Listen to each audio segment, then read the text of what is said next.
Hello. I've not filmed in so long, and it's because I cannot find a damn quiet day to film. So there might be some background noise from outside because of the traffic. It is during the day, and I do live on a busy road, so I apologize for that. Also, I'm apparently Star Wars themed because I have the top and then this BB-8. But today I wanted to do something maybe a little bit different. I guess like a library book haul, but I've read a lot of these, so I'm going to talk about them. But it's just going to be book sounds, and I'm going to talk about these books at this like soft-spoken whisper volume. So I think I'm going to go through the stuff that I've already read and finished. I'm actually going to the library today to return some books and then pick up some new books. But this is a book I finished. This is The Dud Avocado by Elaine Dundee. And this is from, I want to say 1958. Yeah, 1958, and this is like a romantic comedy, mostly just comedy. And it's about this woman who is American and is in Paris and gets into a bunch of shenanigans. It was okay. It wasn't like the greatest book that I've read or the funniest book I've read, but I mean, it was worth the read. I really like books that are from the 50s and 60s, especially like comedy. I don't know, it's just a genre I gravitate towards. And then this is the book, it just squeaked. This is the book I most recently finished. This is A Stolen Life by J.C. Duggard, I believe is how you say her last name. This is a memoir, and it's non-fiction because it's a memoir, but this is about her kidnapping and being held captive, and it's really sad and kind of graphic, so if you're not into that sort of thing, I would probably avoid this book. It was definitely hard to read in parts, but at the same time, very interesting and very, I guess uplifting, because she's very positive about the whole experience now that it's over. She was held for 18 years. This is not relaxing. It's like the worst thing I could talk about. Anyway, let's move on. This is Low Country by J. Nicole Jones. I actually didn't finish this. I don't like the style that it's written in, but this is another memoir, and it just wasn't for me. I might go back to it in the future, but I just don't really, I didn't really like it, so I don't have much to say about it. And then I have Russian Tattoo by Elena Gorakova. This is another memoir about her time leaving the Soviet Union in 1980 to move to the US, and basically how she adapted to life and her experiences with her family who stayed and then came over eventually. It's a really interesting memoir, definitely one of the better memoirs I've read, so I would recommend this book. It's very good. And then this is Fat Land, How Americans Became the Fattest People in the World. And this is a non-fiction book about a whole mess of things. And it is a mess. Basically just like fast food, high fructose corn syrup, pretty much like junk food, the way that we view meals and snacks and how we eat, that sort of thing. It was informative, but I feel like it's a little bit outdated because I believe this was written in like 2005 or 2004. Yeah, 2005. So some of the information is not really relevant anymore. Like a lot of the beginning stuff of how like certain restaurant industries, fast food industries, like that is all obviously history, so it's not going to change, but some of the statistics are just really off now because it's like what, 17 years old? That's crazy. Anyway, the book that I'm currently reading is The School for Good Mothers by Jessamine Chan. I'm only 5 chapters into this book, but so far it's really, really good. I hope that it stays good. But this is like a dystopian kind of, it's dystopian but also kind of realistic too. Like it's dystopian but close to the world we live in. Like not, I don't know how to explain that. Like not super far off, like 1984 is radically different from the world we live in. No matter how many Facebook memes are shared that say otherwise. But this book is more like, could probably happen in the near future.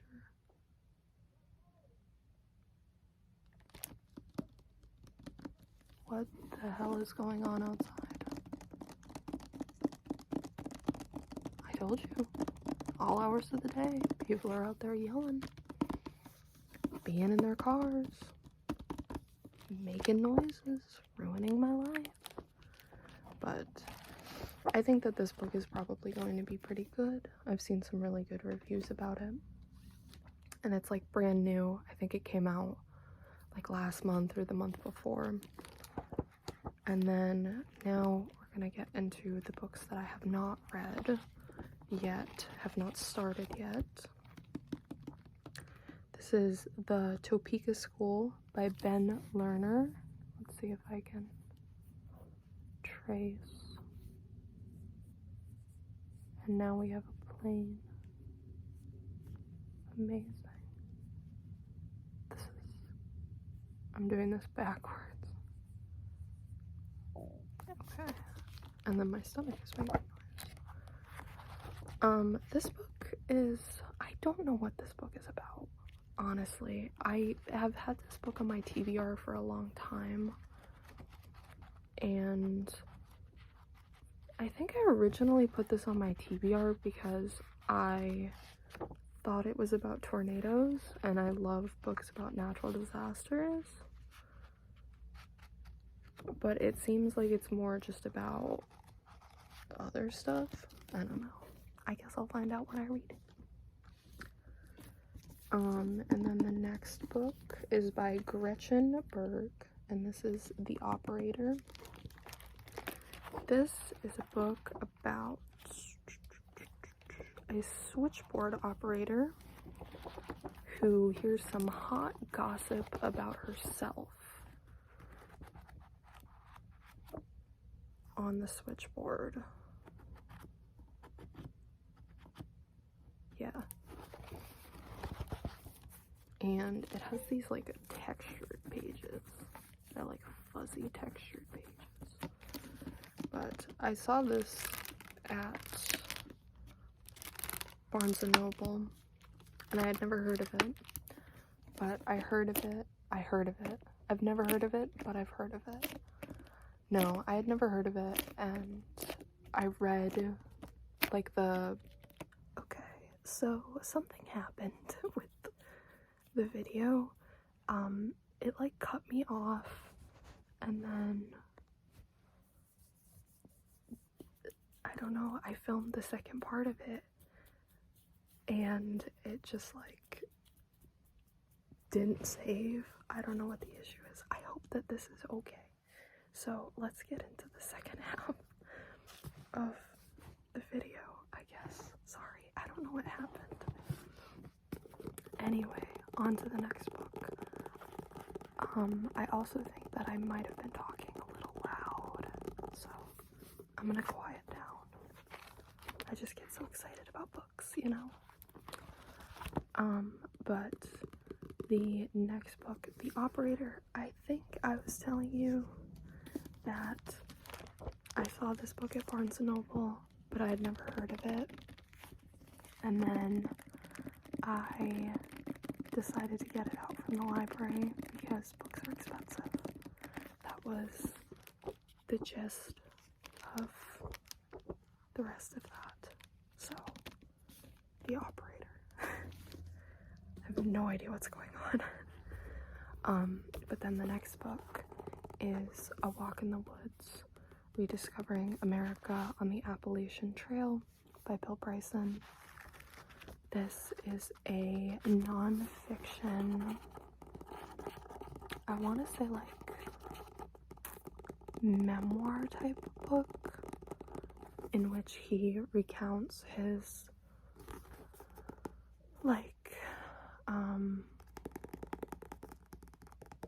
I guess hike on the Appalachian Trail, and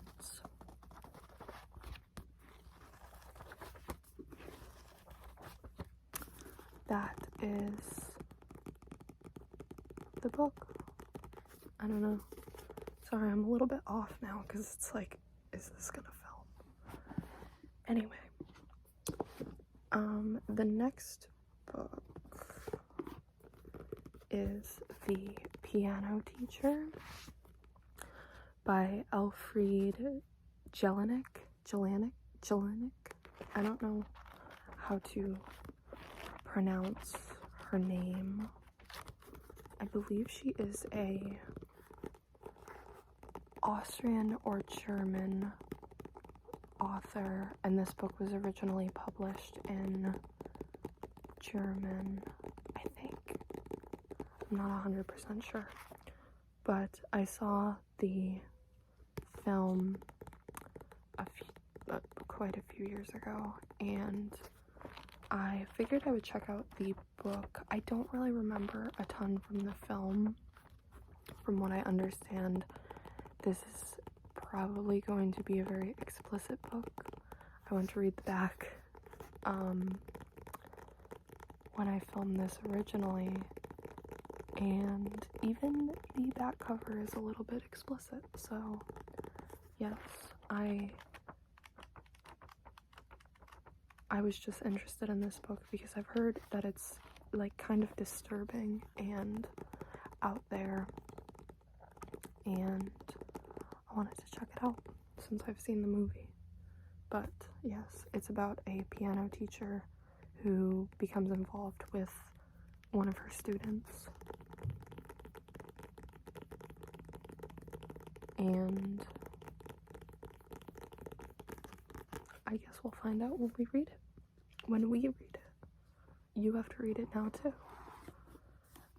And then the next book is non-fiction. This is For Her Own Good, 2 centuries of the expert's advice to women. What is that sound? Is that in the house? I hope not. No one's supposed to be home. Anyway, this is by Barbara Ehrenreich, I believe is how you pronounce her last name. But this is a non-fiction book about the history of advice given to women And it covers a lot of different topics: science, witches, motherhood, housework, child rearing, things like that. And I'm sure that this will be extremely frustrating, but worth the read anyway, just to know what people used to give as advice. I'm always interested in, like, I don't know how to describe it, like books that relate to medicine and psychiatry but are horribly outdated. I find that subject just fascinating, and I feel like this is going to encompass a lot of, like, that sort of thing, but also talking about gender roles and, like, a woman's place and that sort of topic. And I think it's going to be a really interesting read. But last semester I did this paper. We had to pick one of the books that we read in class and basically tie it into real world research. This is a college class. I am in college. I know that I look very young. I'm not. I'm in my 20s. And I did One Flew Over the Cuckoo's Nest and the history of,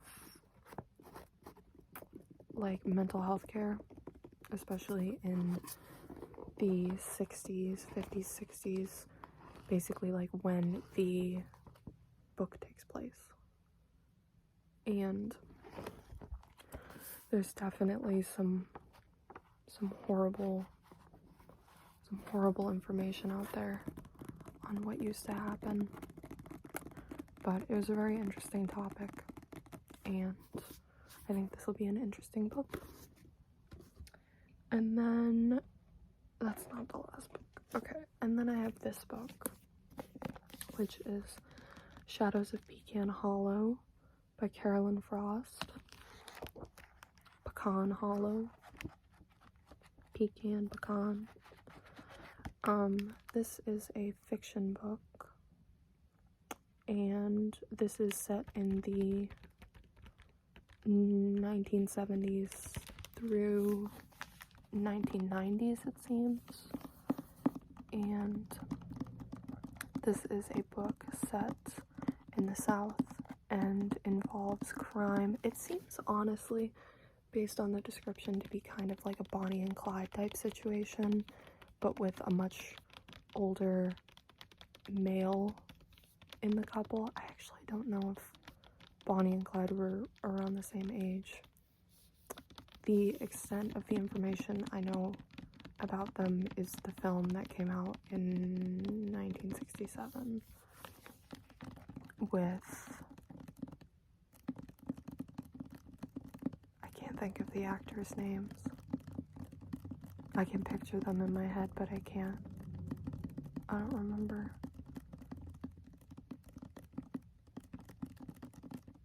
Anyway, but this seems to be like a Bonnie and Clyde type situation, and it says in the book jacket that he, like, the man comes out of prison and then shows up at her doorstep, and she has to deal with it.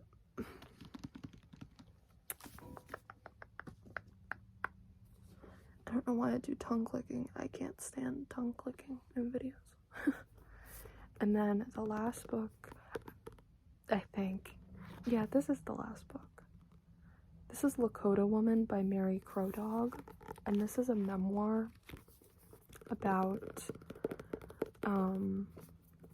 like living on a South Dakota reservation, and this takes place during the 60s and 70s, it seems like, based on the description, and just everything that took place in her life, and it sounded really interesting.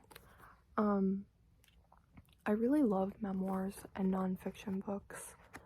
They're probably one of my favorite genre. Like, I like fiction books, and I read fiction books, obviously. Otherwise, I wouldn't have them out of the library.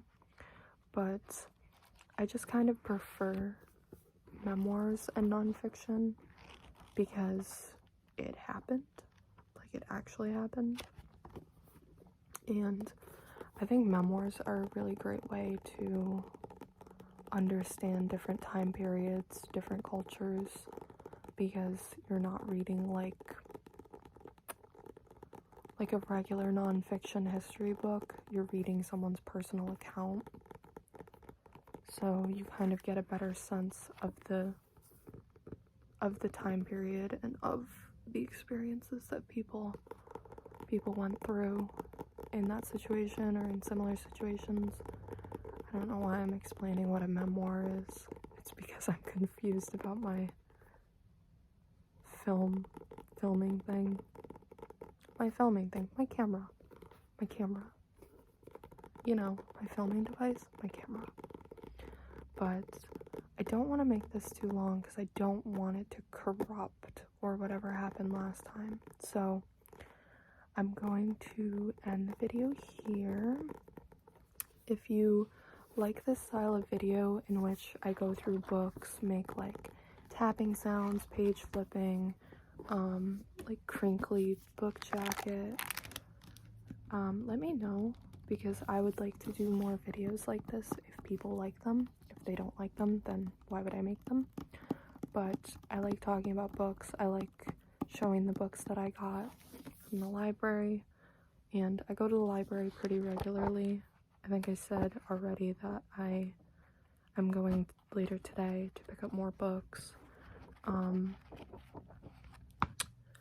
And I wouldn't mind doing these books pretty regularly and just talking about the books if you want me to do more like tracing at a weird angle. My hair is in my face. Like, if you like these types of triggers, let me know, and I will do more videos like this because I love books. But yeah, if this video comes out kind of weird, then I apologize for that. I don't know what's going on with my camera, and I've been having trouble uploading to YouTube too. It's just not my day, I guess.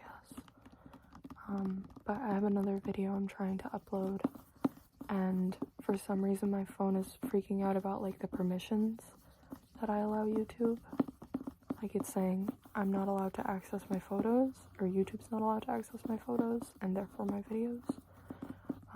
But that's like a brand new problem, so I don't know how to fix it. Yeah, I mean, I guess if you see this video, it will have been fixed, and everything is fine.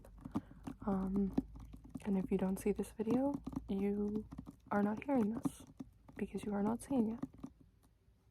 That is how visualization and hearing works. Okay, so I hope that you liked this video. Let me know if you did. If you want to see more like this, I'm just gonna keep repeating this apparently. But I'm going to end the video. Okay.